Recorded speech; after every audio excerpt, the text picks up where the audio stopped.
This is Lenovo Yoga Slim 7 Pro X, and today we are about to reinstall Windows 11 in it. So here is, I have Windows 11 bootable thumb drive. If you don't know how to create one, you can check the video, link could be in the description. So first thing, you need to create the bootable USB correctly. There are two ways, one NBR and GPT. You need to know the differences.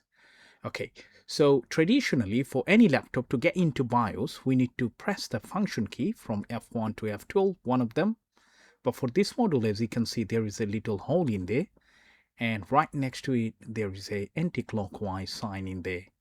Okay, so to get into BIOS for this model or Yoga model, you need to switch it off first. And once you switch off, you need to flip the laptop and try to find a paper clip and also connect the bootable USB. Flip the laptop, SIM ejector tool or any sort of paper clip. If you push straight, you can feel there is a click, right? Once the click is going to turn on. As you can see here, it says Novo button menu. So there are normal setup, then BIOS. Second option, hit enter, then it's going to take you to the main screen. Now, as you can see, this is the traditional page for BIOS. And now, from here, we're going to find all the information about it. So there is nothing to do. If you press the down arrow, we can go to config, which is configuration. And from here, we can change a couple of settings. By the way, new machines, like recent laptops, they always do have ready for UEFI boot. So we don't need to change that many things. But in case if there is any, we must need to change it. Now I'm going to show you which one. So when you get into BIOS, sometimes you might struggle with the trackpad, so you can connect any sort of external mouse in here. And now I'm going to drag, go down, and I will try to find, let me check. It's all fine here. This is the one, always USB on, that's enable. Now let's go to security. From security, we need to find if there is anything called secure boot.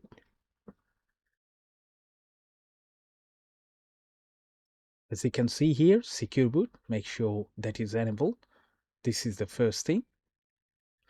If you want legacy, then you can make it disabled, but UEFI is much better than legacy. Now we're going to get into boot option. From here, what are you going to do? We're going to change the boot option, I mean the boot priority. As you can see here, the bottom one is my USB, but what I'm going to do, I'm going to put it as a first boot. So what I can do F7, I can save it, and then temporarily I can choose the boot priority option. Okay, how to do that? Again, press and hold to switch it off.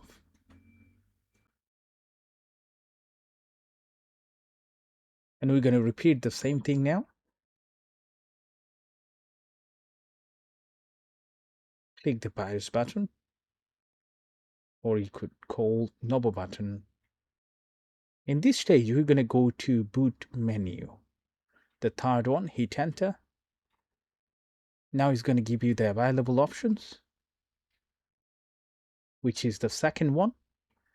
And now it's going to load up the Windows setup page, and then we can instruct to reinstall Windows 11 in it. Now there are a couple of ways you can upgrade it, or you can do freshly install.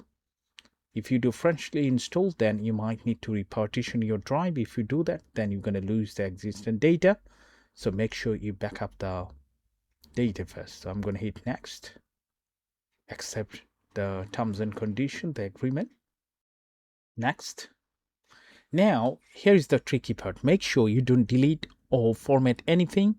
I don't have any important data, so I'm going to delete every single partition just to create a single partition.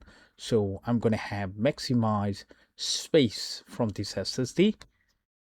I always do like to have space in C drive because it's quite tricky when the C drive get almost filled and then to move the data from C to another drive or external drive. Rather, I always prefer to have space on C, and that's the reason I do have single partition. But there is one risk. Once the system get crashed, when you try to back up your data, that's going to be little difficult than it is.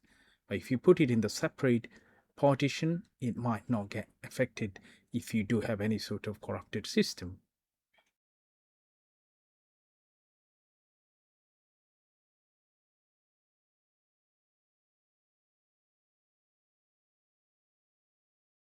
The system is almost ready now. I skipped some sort of security question by default. So when you create your bootable Windows 11 thumb drive, if you use Rufus, you can skip those. And you also don't need to have internet or any sort of Microsoft account to get into the main page. As you can see now, I'm going to connect into internet and update all the drivers. So thank you so much for watching. If you do have any question, leave it in the comment section, and I hope I'll see you in the next video. Bye for now.